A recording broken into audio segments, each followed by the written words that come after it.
Hello everyone, आप सभी का स्वागत है एक बार फिर से हमारे यूट्यूब चैनल में।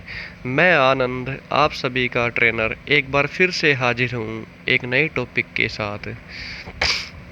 आज डिस्कस करेंगे वेल्डिंग पोजीशन और उसकी टेक्निक्स के बारे में।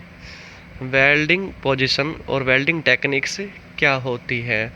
वेल्डिंग पोजीशन और टेक्निक्स ऑपरेटर यूज करता है जब वेल्डिंग ज्वाइंट क्रिएट करता है, इसलिए इसको बोला जाता है वेल्डिंग पोजीशन एंड टेक्निक्स। जब हम वेल्ड ज्वाइंट क्रिएट करते हैं, जब ऑपरेटर पोजीशन और टेक्निक का यूज करता है वेल्डिंग ज्वाइंट क्रिएट करने के लिए। देखते हैं ये क्या क्या होती है। सबसे पहले बात करते हैं हम वेल्डिंग पोजीशन की। वेल्डिंग पोजीशन क्या है? जिसमें वर्कर लेता है जब वो वेल्डिंग ज्वाइंट क्रिएट करता है। ये जनरली हमारे पास 4 तरह की होती है।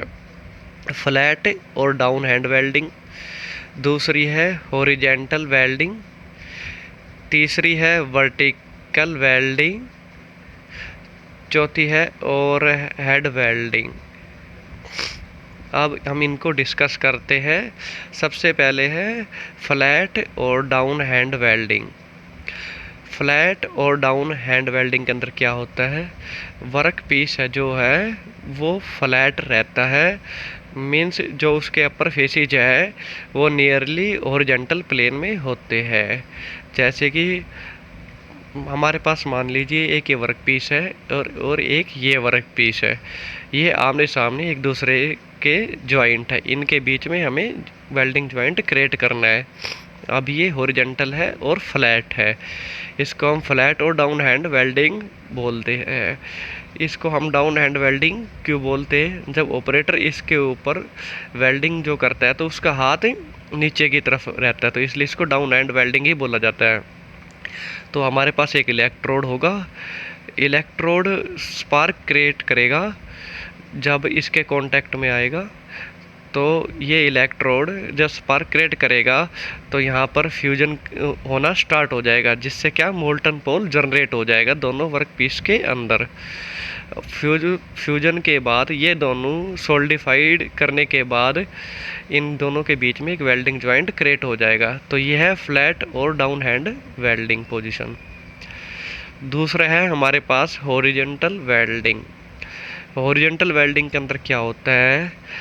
हॉरिजॉन्टल वेल्ड के अंदर जो हमारी रनिंग पोजीशन है वो हॉरिजॉन्टली रहेगी, जो हमारा जो सरफेस है जिसके ऊपर हम वेल्ड करेंगे वो वर्टिकल होगा। वो देखते हैं कैसे होता है। मान लीजिए हमारे पास ये वर्टिकल सरफेस है और ये इसके नीचे हमें हॉरिजॉन्टल सरफेस कनेक्ट है। दोनों सरफेस वर्टिकल भी हो सकते हैं, तो हमें ज्वाइंट क्रिएट करना है यहाँ पे करना है इन दोनों के बीच में, ताकि इन दोनों के बीच में एक वेल्डिंग ज्वाइंट क्रिएट हो सके। तो इलेक्ट्रोड आएगा और स्पार्क क्रिएट करेगा जब इसके कांटेक्ट में आएगा वर्क पीस के, और मूव करेगा लेफ़्ट से राइट की तरफ। जो इसकी डायरेक्शन है ट्रैवल की। टूल हमेशा लेफ़्ट से राइट की तरफ जाएगा और मोल्टन पोल क्रिएट कर देगा आफ्टर सोल्डिफिकेशन। तो ये दोनों ज्वाइंट हो जाएंगे और वेल्डिंग ज्वाइंट क्रिएट हो जाएगा। तीसरा है वर्टिकली वेल्डिंग। वर्टिकल वेल्डिंग में क्या होता है? वर्टिकल वेल्ड वर्टिकली ही चलेगा और वर्टिकली सरफेस के ऊपर चलेगा। इसको हम समझते हैं डायग्राम के थ्रू।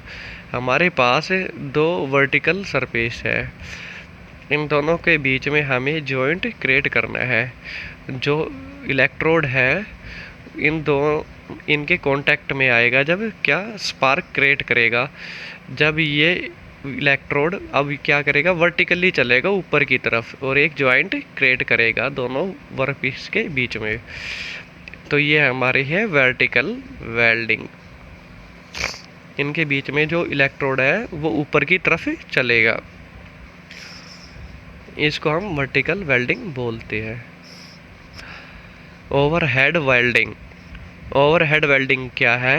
अगर हम ऑपरेटर के सिर के ऊपर कोई वेल्डिंग होनी है उसको हम ओवरहेड वेल्डिंग बोलते हैं। इसके लिए हमें बहुत ही स्किल्ड वर्कर की ज़रूरत होती है। जब हम इस तरह का वेल्डिंग जॉइंट क्रिएट करना चाहते हैं तो हमारे पास दो वर्क पीस है जो ओवरहेड है, मतलब जो ऑपरेटर के सर के ऊपर है। जो इलेक्ट्रोड है वो नीचे की तरफ से वेल्ड करेगा, उन दोनों के बीच में एक मोल्टन पोल क्रिएट कर देगा है। इसको बोलते हैं ओवरहेड वेल्डिंग। जो ऑपरेटर के सर के ऊपर से वेल्डिंग है उनको हम ओवरहेड वेल्डिंग बोलते हैं। ये थी वेल्डिंग पोजीशन। अब हम बात करते हैं वेल्डिंग टेक्निक्स के। कौन कौन सी वेल्डिंग टेक्निक्स हम यूज करते हैं जब हम वेल्डिंग जॉइंट क्रिएट करते हैं। सबसे पहले ये है कि वेल्डिंग टेक्निक्स होती क्या है। वेल्डिंग टेक्निक्स वो टेक्निक्स है जो वर्कर यूज करता है वेल्डिंग जॉइंट बनाने के लिए। ये मेनली हमारे पास दो तरह की होती है। वो पहली है फोर हैंड वेल्डिंग, दूसरी है बैक हैंड वेल्डिंग। आप देखते हैं कि फोर हैंड वेल्डिंग और बैक हैंड वेल्डिंग कैसे काम करती है। फोर हैंड वेल्डिंग में क्या होता है, इसके अंदर जो टॉर्च टिप है, जो मेटल प्लेट है जो हॉरिजॉन्टल प्लेन के ऊपर पड़ी हुई है, उनसे वो 30 से 45 डिग्री मुड़ी हुई होती है। मीन्स 30 से 45 डिग्री एंगल पे होता है हमारा इलेक्ट्रोड जो हॉरिजॉन्टल प्लेट्स है उनसे। इसको हम डायग्राम के थ्रू समझते हैं। इसको हम फोर हेड वेल्डिंग क्यों बोलते हैं, क्योंकि इसके अंदर जो वेल्डिंग टॉर्च मूव करती है in the direction of the welding torch tip की डायरेक्शन में वो मूव करती है। जिस डायरेक्शन में वेल्डिंग टॉर्च टिप का माउथ होगा उसी डायरेक्शन में मूव करेगी। इसको हम डायग्राम के थ्रू समझते हैं। हमारे पास ये दो वर्क पीसेज की प्लेट है और इलेक्ट्रोड है जो हमारा 30 से 45 डिग्री एंगल पे मुड़ा हुआ है इन ओरिजेंटल प्लेट से। जब ये इनके कांटेक्ट में आएगा तो स्पार्क क्रिएट हो जाएगा, स्पार्क से हीट प्रोड्यूस होगी और ये हमारा इलेक्ट्रोड ऊपर की तरफ चलेगा। इसको बोलते हैं फोर हैंड वेल्डिंग। जो टॉर्च टिप है वो भी इसी तरफ है और इलेक्ट्रोड भी इसी तरफ जा रहा है। इसको बोलते हैं फोर हैंड वेल्डिंग। तो ये है फोर हैंड वेल्डिंग। दूसरा है हमारा back hand welding. Back hand welding में क्या होता है, इसके अंदर जो वेल्डिंग टॉर्च है मूव करती है वो बैक हैंड में, मीन्स उल्टी मूव करेगी। जिस तरफ टॉर्च टिप होगी उसके बैकवर्ड। जो हमारे पास दो वर्क पीस है, इलेक्ट्रोड है, ये मूव करेगा बैक की तरफ, पीछे की तरफ। तो इसको हम बैक हैंड वेल्डिंग बोलते हैं। इनके बीच में मोल्टन पोल क्रिएट हो जाए और वेल्डिंग जॉइंट क्रिएट होगा। बैक हैंड वेल्डिंग और फोर हैंड वेल्डिंग हम किस लिए यूज करते हैं। बैक हैंड वेल्डिंग हमारी काम करती है वेल्डिंग स्ट्रेसेज को रिलीव करने के लिए। जब हम इस तरफ मूव करते हैं तो टॉर्च की जो टिप है वो इसको क्या करती है, इसको पहले ही प्री हीट करती है, जो एनिलिंग प्रोसेस जनरेट करती है जिससे स्ट्रेस रिलीफ हो जाता है। और फोर हैंड वेल्डिंग के अंदर हम प्री हीटिंग कर लेते हैं पहले मेटल को, तो वो four hand welding pre heating के लिए काम आती है और ये स्ट्रेस रिलीफ करने के लिए।